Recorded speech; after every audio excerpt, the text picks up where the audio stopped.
Ladies and gentlemen, here we are. Yeah. Well, you know, I didn't want to just do, hey, you guys, or whatever I usually do. Yeah. Want to, like, change it up. Want to be exciting. No, it's good. I want to do, like, a circusy kind of thing. Well, because I guess that's kind of, like, related to this movie, because it's got, like, a This was a good movie. I had never seen it. You know what's crazy? Okay. It's a good movie. I've never seen it.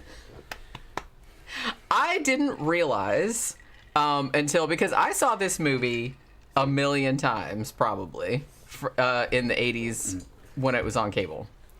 And I loved it. I still kind of like have a lot of affection for it. I didn't realize until recently how reviled this movie is. Why is this? A lot of people, and I don't really get it. Like, a lot of people really, really, really don't like this movie. And I mean, even when it came out, like, you know, it made like no money. Everyone's like, fuck that. Critics hated it. And even like nowadays, like on Rotten Tomatoes, I think it only has like 25% positive reviews. And I'm just like, there's nothing wrong with this movie. I don't get it. Now, okay, now I will say in defense of like, you know, the haters, it's not a horror movie. It is kind of like sold as a horror movie. It's not exactly a horror movie. It has horror elements to it. And I get that in some aspects, maybe it's a little overripe. It's a little like teetering on camp. But in a way, it's like kind of like that's what I always liked about it. I am unabashedly, I was gonna say guilty pleasure, but I'm not guilty about it. So you know what I mean. So it's not a guilty pleasure. I just like this movie, and you know what I mean. Mm-hmm. So I didn't even realize like how so many people, even a lot of horror fans, like don't really care for it. And I was curious to like let you watch it because you were coming at it with fresh eyes. I've seen it a million times. I don't think there's anything wrong with it. I hadn't seen it in many years, but I saw it so many times back in the old days that I was like, oh, I love this movie, and I had like portions of it memorized, but I wanted you to see it to get like kind of a critical reassessment. But you liked it though. Yeah. Yeah, I didn't see anything wrong with it. I didn't either. It's definitely kind of like like alternate universe. This didn't happen in the Mary Shelley writings. It's a different play on it. It has a happy ending, and the Frankenstein creature wins in it. And, but the way the story was told, like that's how it should have gone. Probably. I mean, you've seen the other stories where he fucking kills himself at sea on a damn iceberg and shit. Why not see it where Frankenstein, the creature, fucking actually wins and gets what he wants, and he's a good guy, you know. The real monster was fucking Victor Frankenstein, or well, they don't call him Victor in this one, but he's Dr. Charles in this one. Charles, yeah, in this one. The monster is actually named Victor. Yeah, he's given that name. Right. Later actually, Dr. Frankenstein's the villain in this one. He's the monster. Well, played by Sting. I mean, you could argue that in the novel, Dr. Frankenstein, he's still the villain.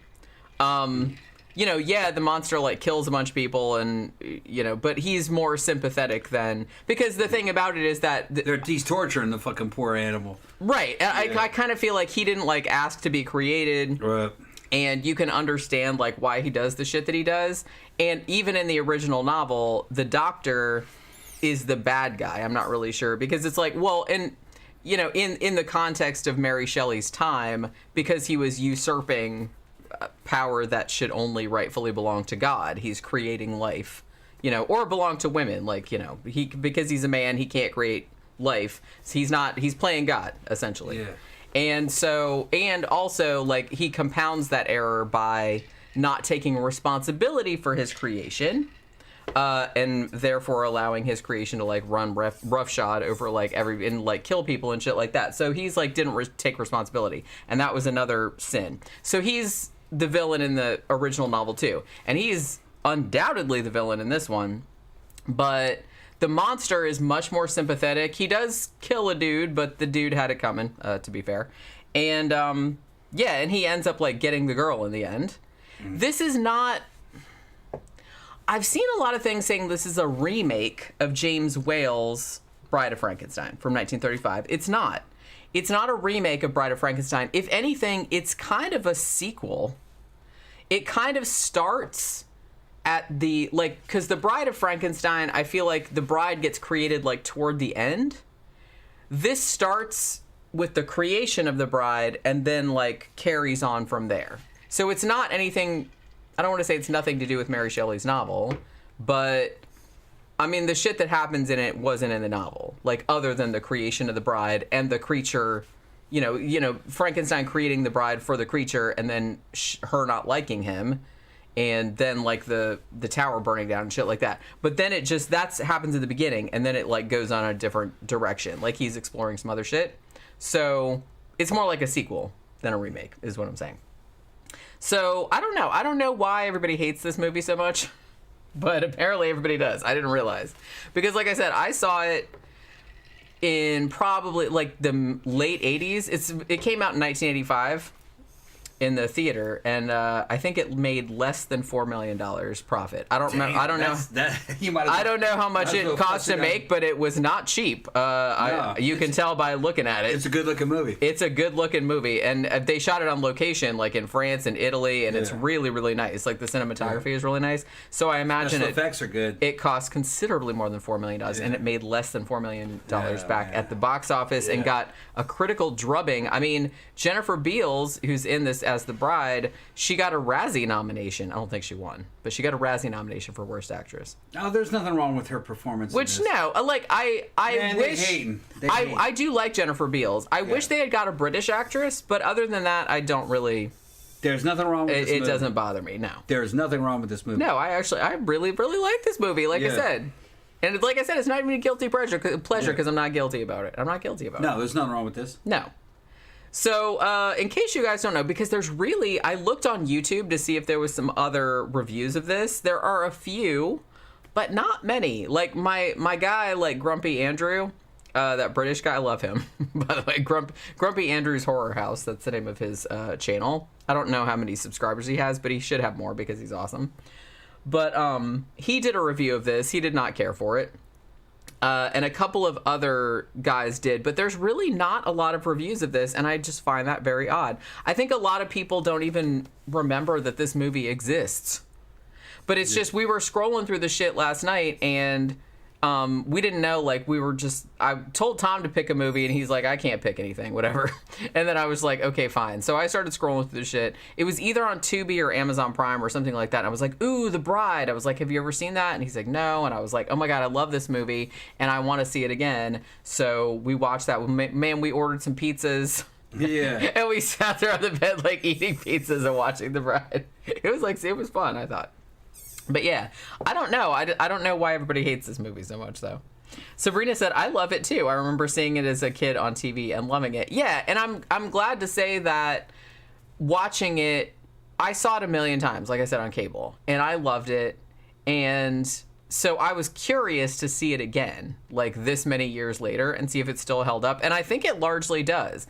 Like I said, don't go into it thinking it's going to be like a horror movie, because it's not really a horror movie. It's kind of more like, I'm not really sure what I'd call it, actually. It's kind of like, it's got romance aspect to it. It's kind of got some horror elements. It's kind of a drama more than anything. I guess I'd call it like a drama that's horror adjacent with a romance, sort of. I don't know. The director of this movie was Franc Roddam, who has done like several things, but I think he's probably best known for Quadrophenia, which actually had Sting. That was Sting's first acting role, if I'm not mistaken. And so Sting is in this too, and he's great. He makes a great, oh my God, he's such a dick. He was so good at playing roles like that, though. Did we talk about, we reviewed Brimstone and Treacle, right? Great movie. Which is a great movie. That also had Sting in it. Well, one version of it had Sting, because they did a couple different versions, like for British TV and stuff. But the 1982 version that had Sting in it was like, he was so great. He was just really, really good at playing like a really, like a upper crust, like asshole. He's just really good at playing those kind of roles. If you haven't seen Brimstone and Treacle with Sting, you gotta see it. I call him String. His name was String. Tom's been at the bar today. Yeah, it's Sunday. I was at the bar. Fucking yeah.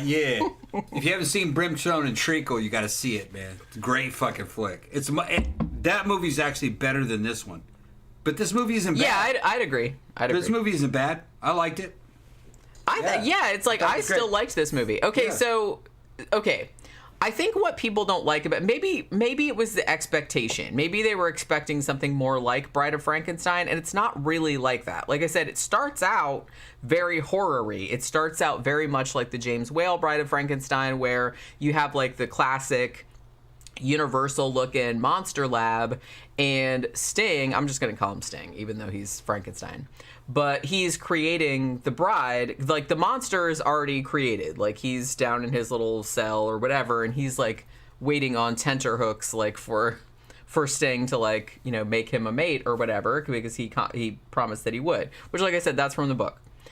So he makes the woman, and then when it all works out and he kind of like opens up the bandages, I guess he has kind of like a change of heart, because he's like, well, this bride that I made is like far too hot to be wasted on the creature.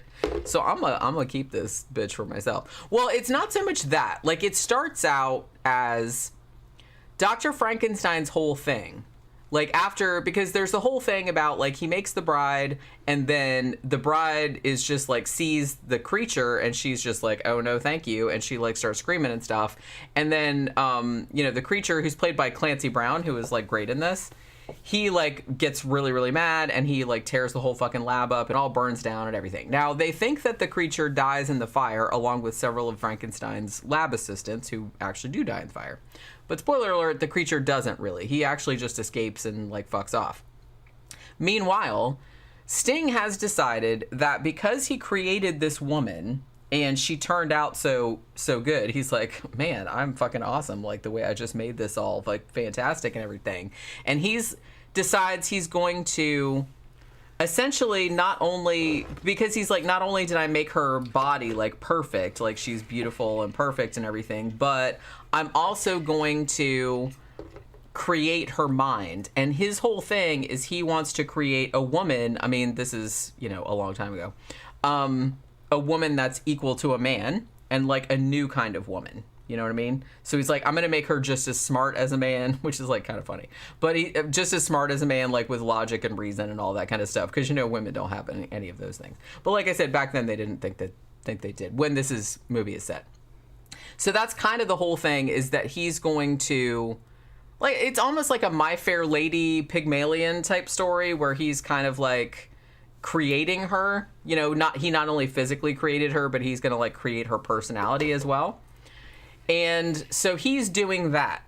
So the movie actually splits into two at that point. So you're following his adventures in that regard, where he's trying to like, you know, teach her things and like integrate her into like upper class English society or whatever. But then you're also following the creature who escaped unbeknownst to Dr. Frankenstein. And the creature, I know this is going to sound like I made it up, but I really didn't. The creature escapes, and he meets a little person on the road, who's played by David Rappaport, and I had forgotten about his part in this, and I was just kind of like, oh man, seeing him in this like made me want to watch Time Bandits again. We should do Time Bandits one of these days too. I've never seen it. I know that's another one you haven't seen, and it's like, and I love Time Bandits. Maybe we can do that one on Tuesday, because I think it might be on HBO Max if it's still on there. It was like a few weeks ago, but yeah. So he's on his way to Budapest to join the circus, and Clancy Brown's creature like kind of saves him from a bunch of kids that are like fucking with him, like bullies and stuff. And so they kind of like team up.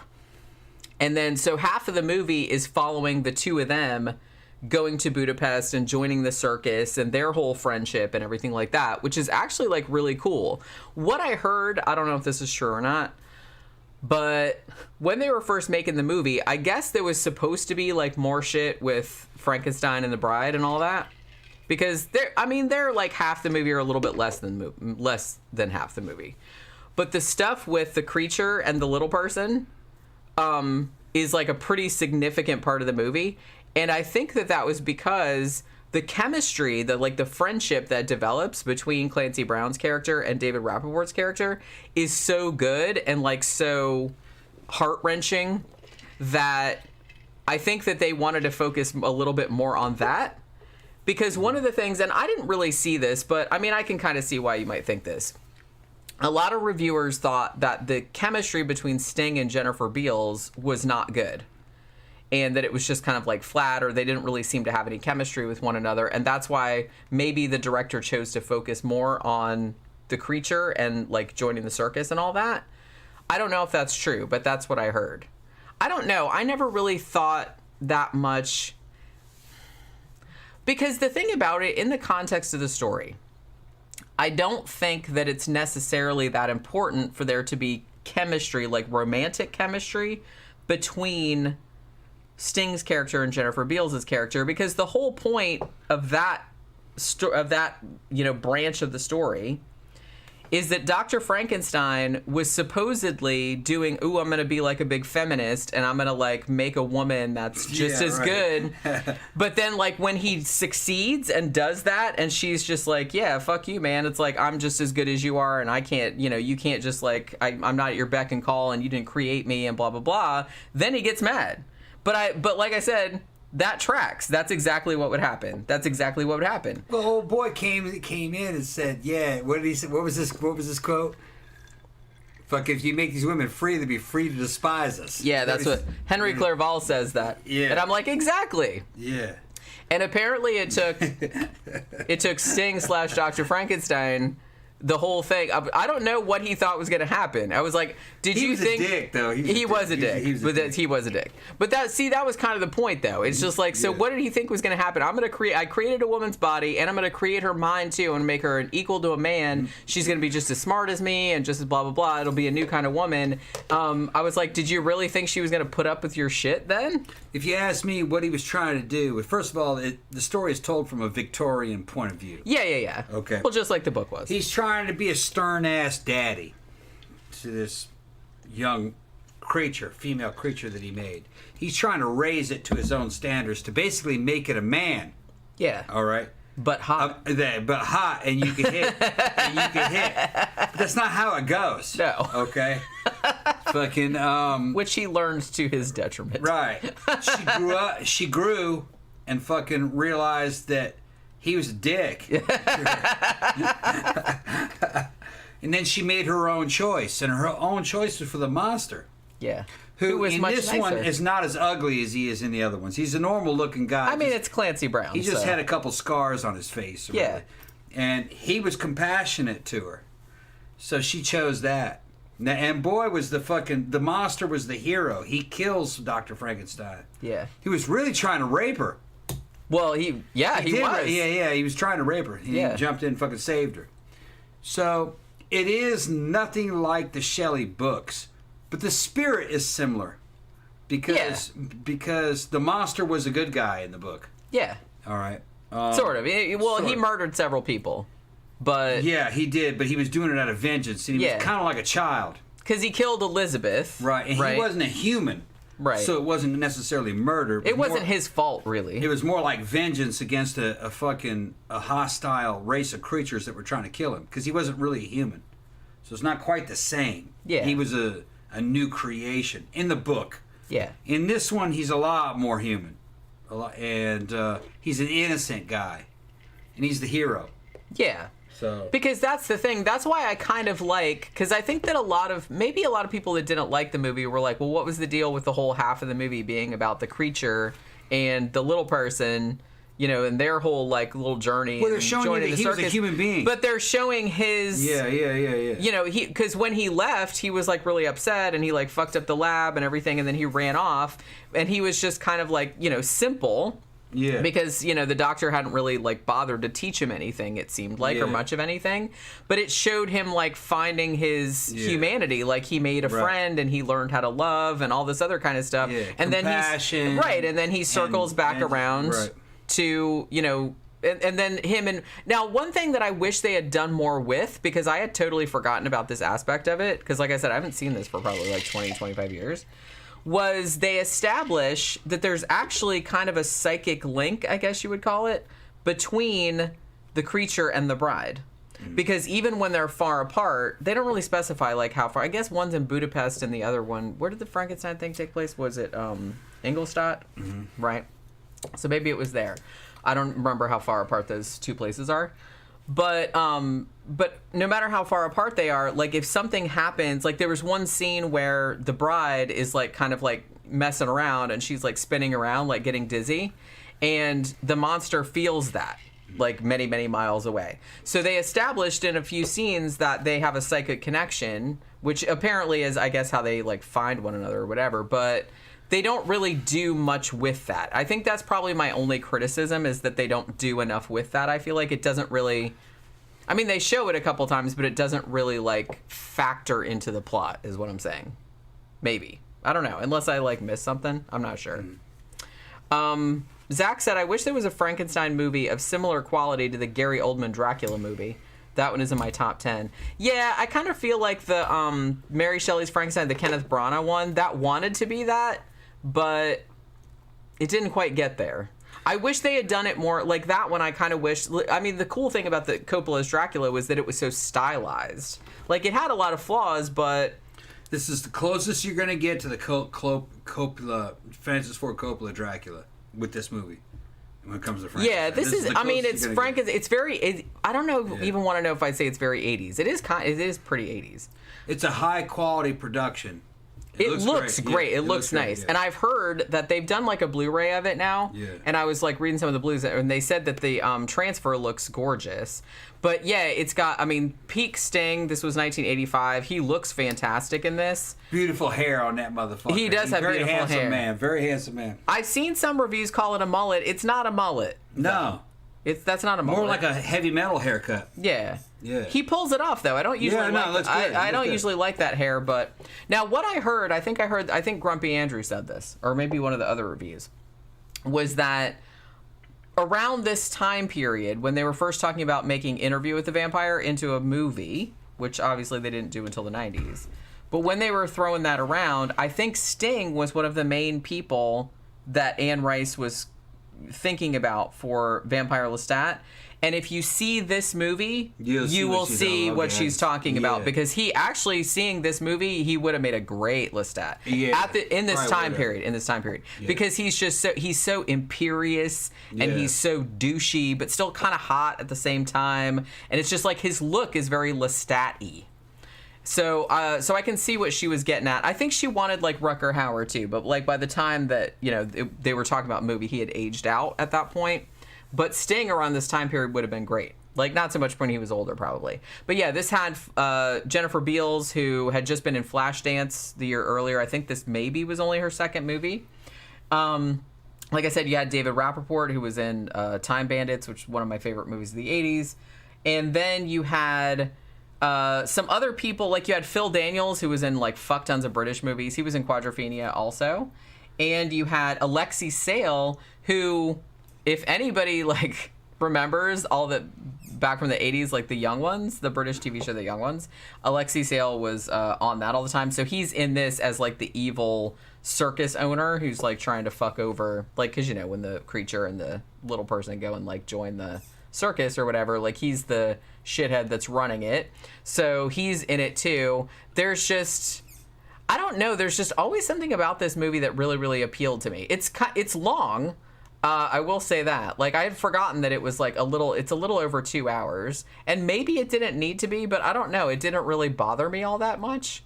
I was watching another review earlier, and the guy that was reviewing it looked about my age. I mean, he wasn't young or anything like that, but he had never seen it before, but he thought it was just like boring. Like, a lot of it was just kind of like, but like I said, maybe he was expecting it to be a horror movie, and it's not. It's kind of more like a drama. So if you approach it more like a drama, then maybe, I don't know. Maybe it's just me. Maybe it's because I saw it like a bunch of times in the 80s, and it just kind of has a nostalgia factor for me. But you liked it too, and you didn't see it back then. No, I never saw it back there. I thought it was a great movie. So I thought it was a great movie. Yeah, the quality was good. I was glad that I still was like really into it, because I remembered like so much shit about it because I saw it so many times back in the day. But I was curious to watch it again, but then I was like, man, what if I watch it and it's like really, really bad? It's like, and I remembered it being good, but it's not. But I still really, really liked it. I really dug it. I don't know what it is. I don't know why everybody like hates it so much. I don't know. I thought it was good. Yeah, it's a little overripe. Yeah, it's a little much, but I don't know. Maybe that's what I like about it. I'm not really sure. That was good. Zach says, also, has anyone told Tommy he looks like Walter White yet? No, I think you're the first. I don't know nothing about Walter White. Who the fuck is Walter White? From Walter White. Who's that? From, what do you call it? From that show. Shit, man. The show about the fucking meth dealer. I don't know. You know what I mean? Fucking, you know what I mean? Breaking Bad? Breaking Bad, yeah. Breaking Bad? No, yeah. I haven't seen it. You do kind of look like Walter White now that you I'm talking to that. Patrick right now. Patrick and his girlfriend want to come visit. Fucking, I said, no, come on down here and we'll fucking party. They're kids. They're like in their 20s. It'd be fun. Oh, children. Yeah, you want if you and your girlfriend don't want to come down and visit, you can stay here. Fucking, and we'll go out to the clubs.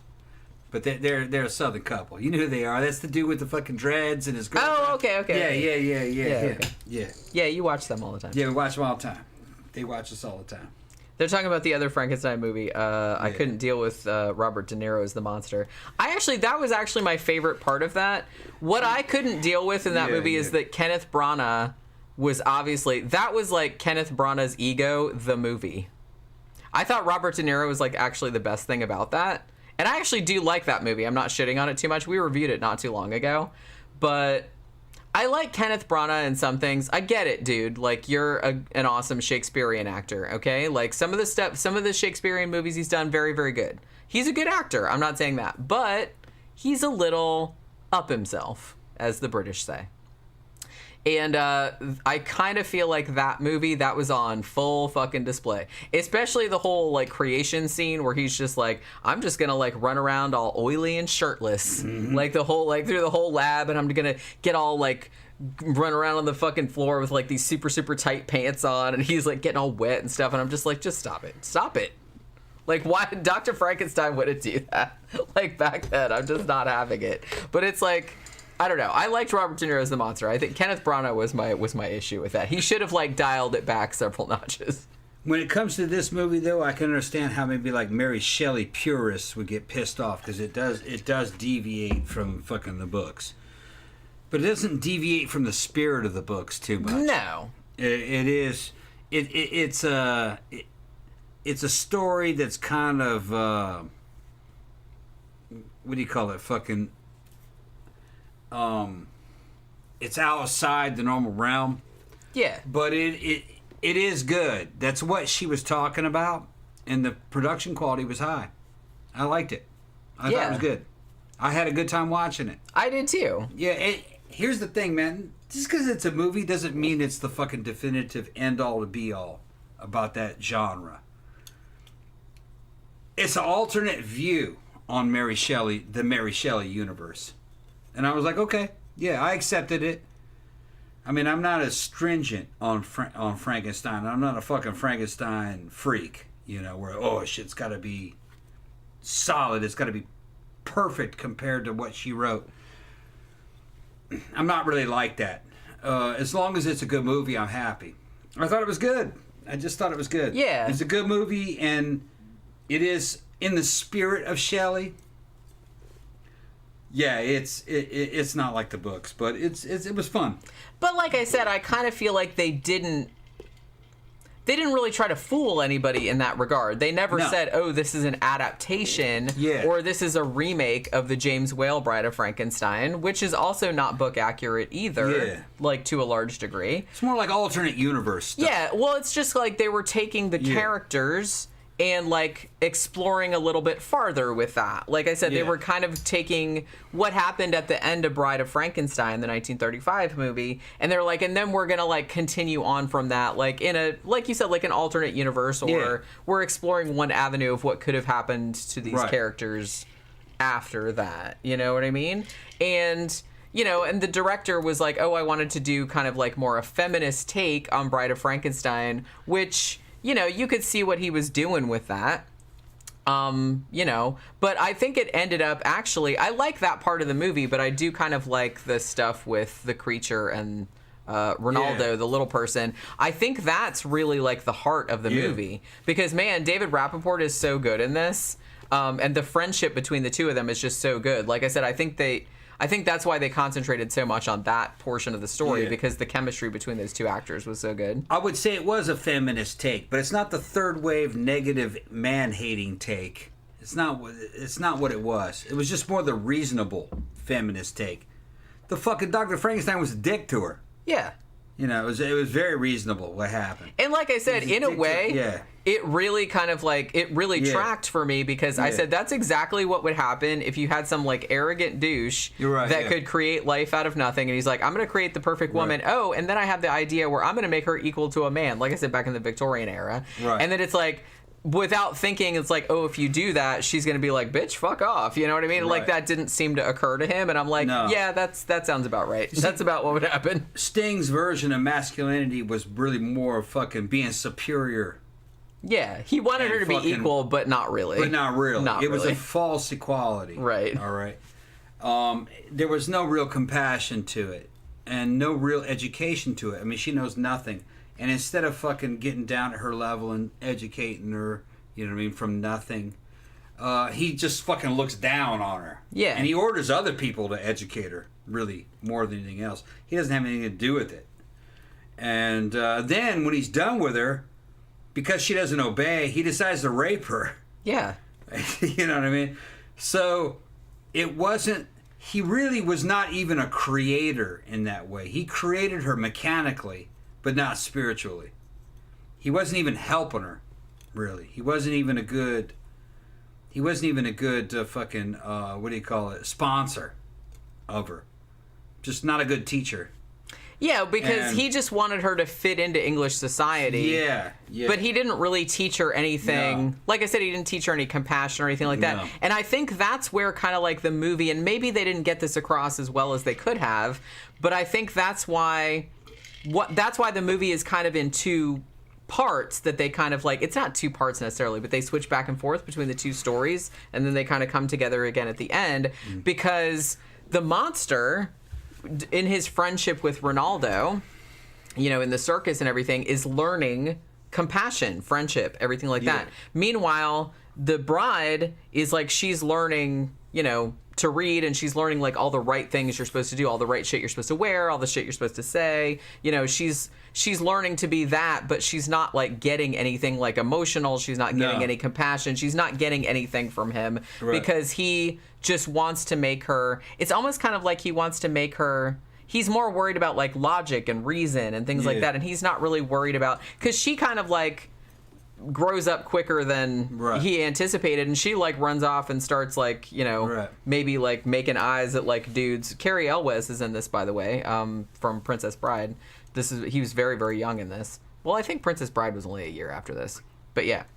But so she starts to like kind of go off on her own and resents Sting like fucking busting her balls all the time about doing this, that, and the other, because he kind of starts treating her like a child even after she's clearly... Yeah. I don't want to say she surpassed him necessarily, but she's clearly like an equal to him, and she's just like, what the fuck, you know, who the fuck are you? Why can you tell me what to do? In this story, Sting plays a fucking Victorian dickhead, all right? Most dudes in the modern era wouldn't have acted like this guy, okay? I would hope not. No. And I'm a dickhead. Okay. You are kind of. I'm a dickhead. But I wouldn't do it. He admits that. Yeah, I'm a dickhead. I would not have acted like the dude. Okay? So he's more of an example of how not to be more in this story. It's a morality tale. Okay. He's a creator, but only in a technical sense. Yeah. Not in a spiritual sense. And that's what they're talking about in the movie. Yeah. He couldn't give the human touch to anybody. Because he didn't have it. He didn't really have it. He was just a fucking very right-brained, fucking very... Well, very left-brained. Well, left-brained, okay. Yeah, he was more left-brained. I'm sorry. Very left-brained, very fucking digital yes or no type motherfucker. He wasn't a balanced person. No. And so that's what the story's about. So, you know, if you're a dude, don't get insulted about it. Because you're probably not like this motherfucker either. I would hope not. If you are, please get help. Yeah. They got dudes that try to read it. Oh, they're insulting men. No, they're just insulting that motherfucker, and fucking an ultra macho fucking trend out motherfucker like myself. I wouldn't act like that either. I'd be like, baby, I love you. You're fucking beautiful. No. You can eat like that. It's okay. I'll show you how to eat like this. She's tearing shit apart. Is this okay, baby? You know what I mean? I would have just let her. He didn't have any. I'm like, you do you, baby. Yeah, he didn't have any compassion. He was uptight, up his own ass. He was up his own ass. Well, there was a scene earlier where, he was like trying to teach her like the words for things, and he punishing her hard. He doesn't tell her for a long time that it's like, oh, by the way, I stitched you together out of corpses, which I understand. That's a lot. He's like, basically, it's like, oh, well, we found you, like you have amnesia, and like somebody found you, and like we put out all these inquiries, like looking for your family, but nobody came forward, so I guess nobody cares about you, so I took you in, blah blah blah, and so I have to like teach you how to like talk again and do all this other shit. So there's a scene where he's like, they're sitting at the dinner table and he won't let her eat until she correctly identifies like chicken, you know what I mean? Like, and she's clearly struggling, but he's just like very like, you know, he's just like sitting there like not letting her have any. It's like I said, he's very authoritarian. He's very, I don't know, he's just like a real jerk about it. He's just up his own ass, tightwad dick.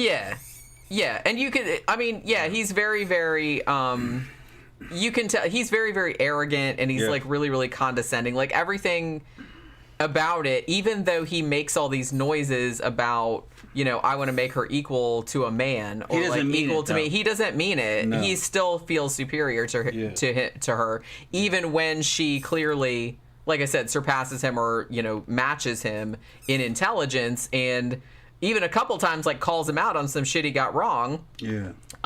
He gets, like, really, really butthurt about it, which, like I said, that also tracks. But, yeah, so I was going to say... Okay, Frankenstein and all this fucking... We're going to have equality, like, a fucking... Between man and women, we're going to have this equality, and fucking... He's bullshitting. It's not true equality. He's virtue signaling, okay? He's just saying that. He doesn't actually want equality with these women. Well, yeah, because when it happens, he's just like, no, not like that. Yeah, his buddy warns him. Says if they're equal to us, and that means that they have the right to despise us. And like, yeah, that's how that's gonna work. Y'all fucking suck. Sorry to inform you. It's like, maybe if you stopped sucking, they wouldn't hate you so much. Right. But yeah. But that's what they're talking about in the movie. Yeah. Right. And it's like, like I said, I remembered a lot of that kind of subtext and stuff like that, but I don't know, I really liked that. Well, the thing about it, what you were saying earlier about, like, dudes get offended about that kind of stuff, I always feel like if dudes get offended by this, and this movie came out a long time ago. This was 85. By this, if you get offended, then that must mean that you think that it's talking about you. Yeah. You know what I mean? Yeah. If you don't think it's talking about you, then you wouldn't get offended. That's all I gotta say. I'm a hyper-masculine motherfucker. I wasn't offended because I understood it. I was like, yeah, those dudes are dicks. That dude's a dick. Right, and like I said, if you get offended because I've been offended because they're like shitting on Sting or whatever, I'm like, then you might be like Sting, and Sting is clearly the villain. And he's clearly got a stick up his ass. Yeah. He plays a great villain, though, I got to say. I mean, we're saying that, but Sting is, like, really good at this. I like him in this. Sting, insufferable motherfucker that he is. Yeah, okay. That's true. And that motherfucker him and his tantric, whatever the fuck. His tantric sex, stealing your girlfriend, throwing her on his dick. And then for 6 hours at a time. In the lotus position. Okay. He's a fucking dick. I don't know if he's still doing that. I don't know. He's a notch below fucking the dude from U2. What was that motherfucker's name? Bono. Yeah. Bono was even more of a dick. But I still like Sting. He's a dick. Okay. And he was very effete, is what they're talking about. Yeah. Fucking, I always had that feeling from him. But I'm not going to attack his work. Everything that he did, I thought was fucking very good. I really liked him in this. He makes a great Dr. Frankenstein. Dune, Brimstone and Treacle, fucking... he's great in Brimstone and Treacle, too. This movie, he's very good. Which is another role like this, where he plays a literal demon in Brimstone and Treacle, and he kills it. Yeah. He kills it. Yeah, he's good. Because that's kind of his wheelhouse, man. Yeah. Is playing, like, these kind of, like, upper crust douchebags. Yeah. Like, really, really arrogant, condescending shitheads. He's very, very good at that. And Sting, personally, as a dude, was a very talented, good-looking dude. I love The Police, gonna say. Yeah, very good. Fucking, his music, his vocal work is fucking masterpiece. That's why he's a dick. He knows it.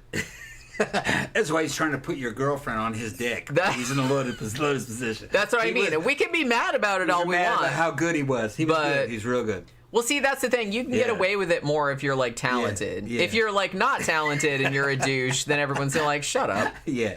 But they'll let you get away with, like, an alarming amount of dickery if you're, like, actually good at shit. And I will admit, you know, I don't know Sting personally. Maybe he's a lovely man. But he always kind of came across... He's not as douchey as Bono. But he always kind of came across as, like, slightly lesser douchey than that, maybe. Yeah. Just sanctimonious more than anything. Yeah. Sanctimonious.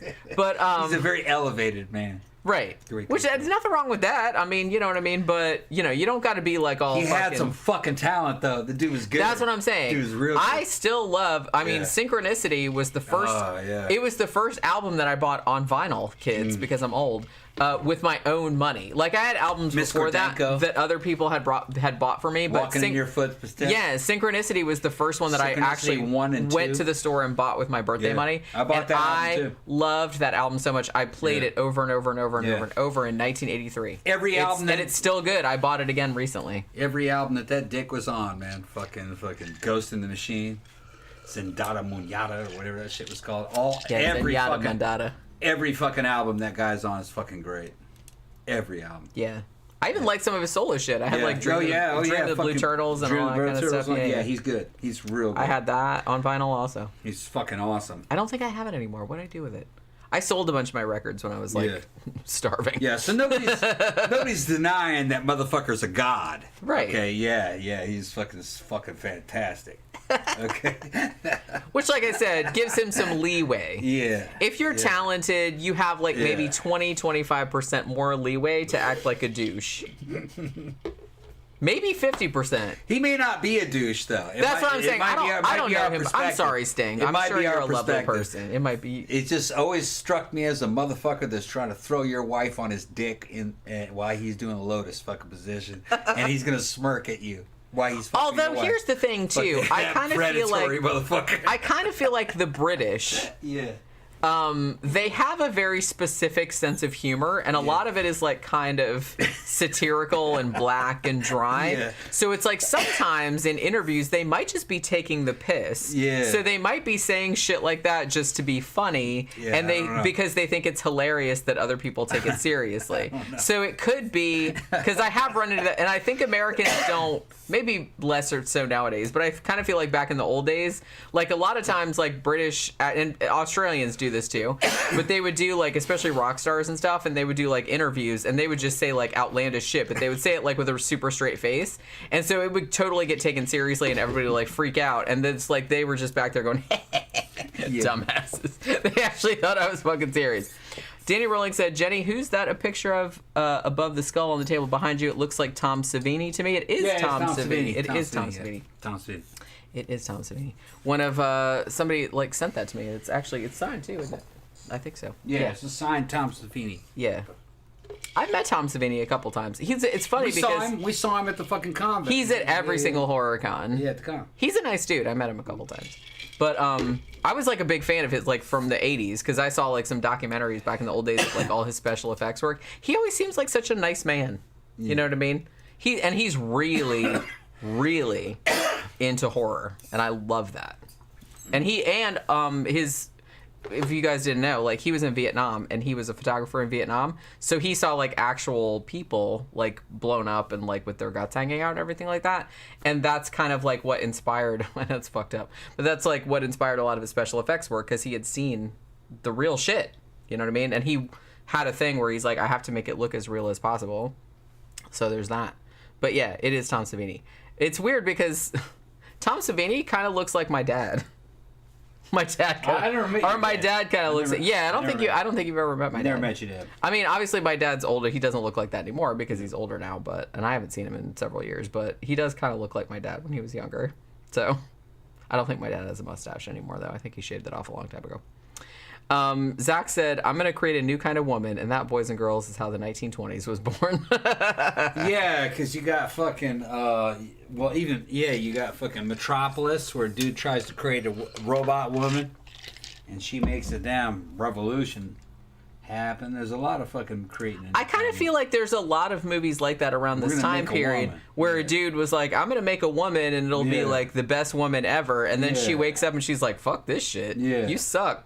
And then he's like, oh, I could not have foreseen this happening. And I was like, absolutely, you should have foreseen that happening.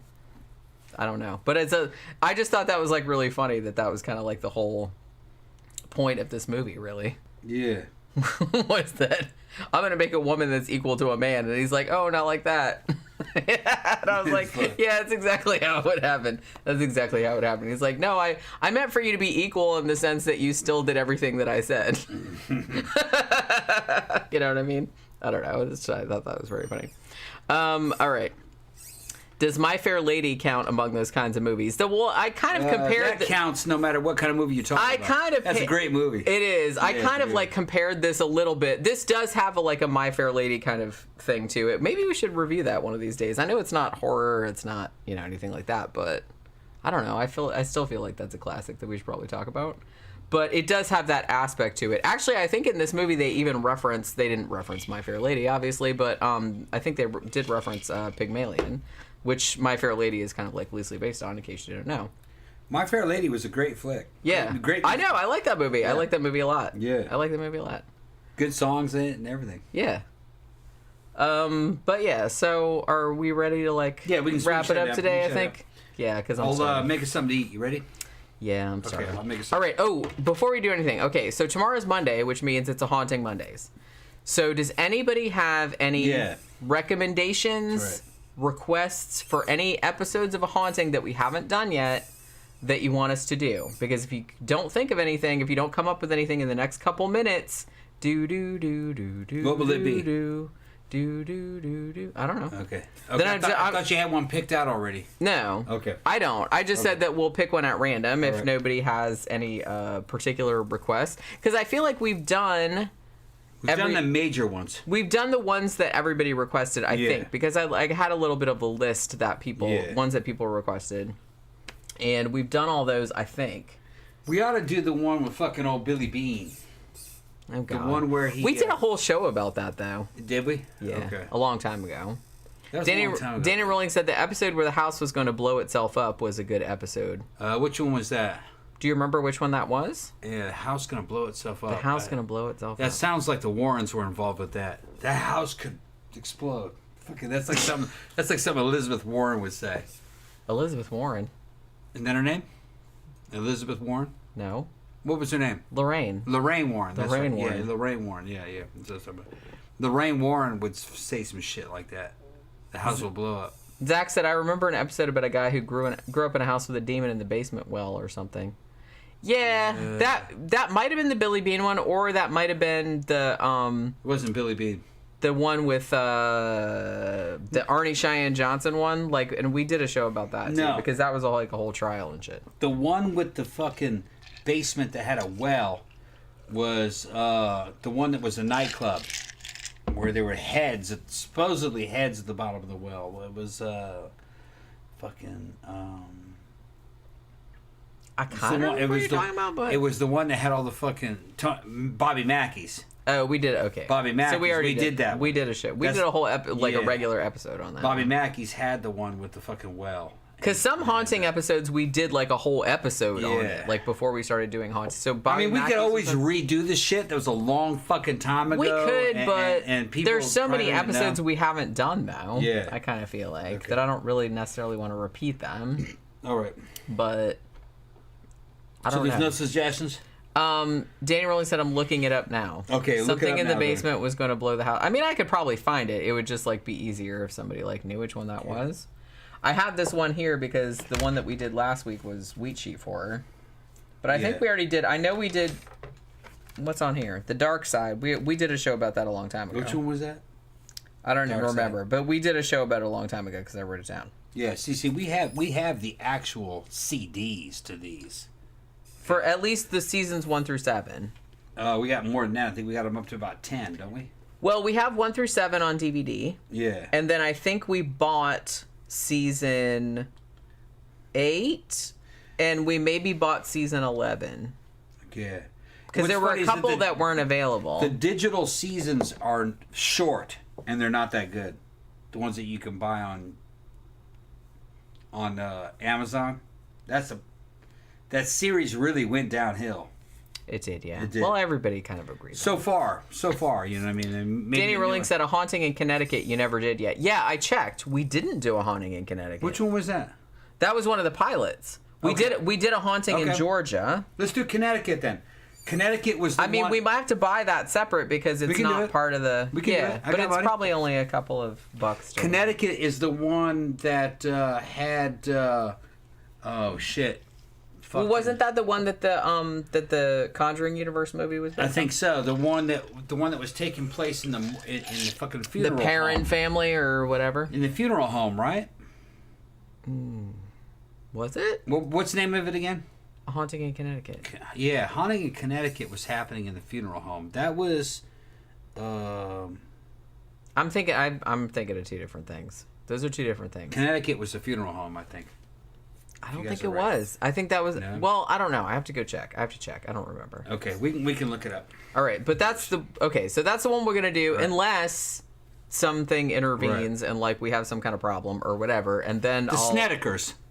Yeah. Haunting in Connecticut. No, because Haunting in Connecticut, they made it into a Hollywood movie. Yeah. That's not the Snedekers. It's the Perrin family. Perron.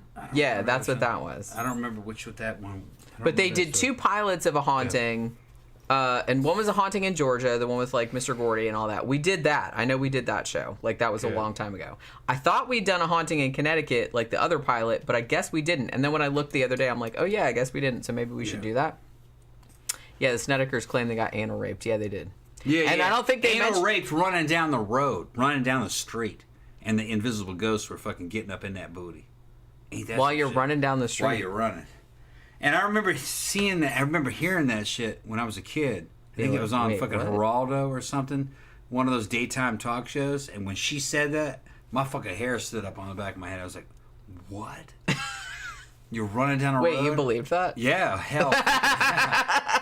Running down the road and it anally raped you, went up in your booty, and then she said, like while you were running. While you were running. Wow, that's one dexterous. She saw ghost. the hand underneath fucking that girl's nightgown going up like that and grabbing on her titties.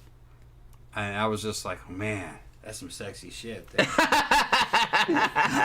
Is that really what he said? Well, see, here's the thing. Tom was picturing it. Here's the thing. Wait, that wasn't the pig creature rape, was it? No, that was a different case. Here's the thing, you know what I mean? I fucking had a poltergeist experience. It was fucking pretty intense. Me and my family up Mammoth Mountain. She wrote a book about it. So I had a tendency to believe what other people said a lot. And I remember the Snedeker case as having elements of things that I believed in. They're like, yeah, that may be possible. It is a good episode. I mean, I'm not sure if I buy it because that woman is. Yeah, kind of... I'm like, well, that's not exactly the kind of shit that I saw. It's a little bit stronger, but maybe they're stronger than the ones that I saw. You know. So I didn't know what to believe. I thought the Snedekers were telling the truth. Listening to it now, I don't think they really were. They were in Paranormal Witness too. Yeah, they did a haunting and a Paranormal. And Witness. they're good episodes with the Snedekers. Yeah, but I don't think there's anything to it. I think I don't know. It's hard to say. I don't know. We'll check it. If there was something to it, it's not what they're saying. They've exaggerated. I think it's hard to say. I'm skeptical now. I'm skeptical of everybody. Yeah. Of everybody's stories in that regard. Okay, what do they say? Especially when you get to a point where you're like, hey, I was running down the street being anal raped by... I keep wanting to say... Out in public. I keep wanting to say a pig creature, but the anal rape by a pig creature, that was another case. Yeah. Which case was that? I don't know. Those motherfuckers were on Geraldo or Sally Jessica, or one of those like daytime talk shows like back in the 80s or 90s. And they talked about, they got raped too, but by pig creatures. Back in the 80s, if this shit was on TV, it probably happened, as far as you're concerned. They're like, oh, shit. Well, they wouldn't even go on TV. They can't say that stuff on TV if it didn't really it's on TV. If it didn't really happen. It's on TV, so that shit happened. Hell yeah.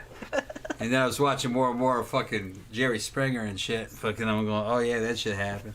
Even though all those people were actors. Yeah. And then I ran into Jerry Springer at the fucking French Quarter. Down in fucking Javier's. Not Javier. Fucking, what was his name? Down at the fucking down at the convent. I'm trying to remember the fucking owner of the convent, what his name was. And fucking Jerry Springer was cool as shit. He would come to the French Quarter in New Orleans all the time. He just knew how to like make some money. Yeah. That was like probably the persona that he loved goth girls and he loved the fetish scene. He was a nice guy. And then later on, fucking Marilyn Manson and fucking Trent Reznor started to show up at fucking the club. And it was a private club in those days over at Javier's place. It's called the Convent. That was the name of the place. Did I say Javier again? Yeah, you did. His name Pierre was his name. Pierre's place. I mean, you know, it's gone now. Long time ago. It was across the street from the Crystal. The dark. If you got that's probably gone too now. But yeah, 90s and early 2000s. It was a fucking wild time. Samantha is talking about the entity. That case was California, right? Yeah, California. And what was that fucking investigator's name? I've talked to him before, and I don't know if there's much to that guy. Yeah, we did a show about that a long time ago, like the case behind that. Yeah. He's a parapsychologist, but I'm not sure he's real honest. That's the thing. It's like some of the shit that happened, because she had like some spiritual rape happen too. Yeah. But she also had like a lot of mental issues. Yeah. There was a lot of other... It's a fascinating case. I'm not saying that. But she did have a lot of other issues. It could have happened. It could have, sure. We weren't there. Doris Bither, thank you. Doris Bither, that's right. Yeah, that was We weren't there, so we can't really say all I could think of was Barbara Hershey, but that was the actress that played her in the movie. Yeah. But yeah, Doris Bither was her real name. But yeah, all right. So we'll do the Haunting in Connecticut thing, because, you know, that's... If we can find it someplace. Like I said, if not, then I'll announce the other... Then we'll pick something else and I'll announce it tomorrow. I'll announce it tomorrow anyway, just so everybody knows. So if you want to watch it ahead of time. So we will see you guys again tomorrow evening at 6 p.m. EST for our Haunting Mondays. And we'll see you again then. Hope you guys enjoyed the movie review today. Good night.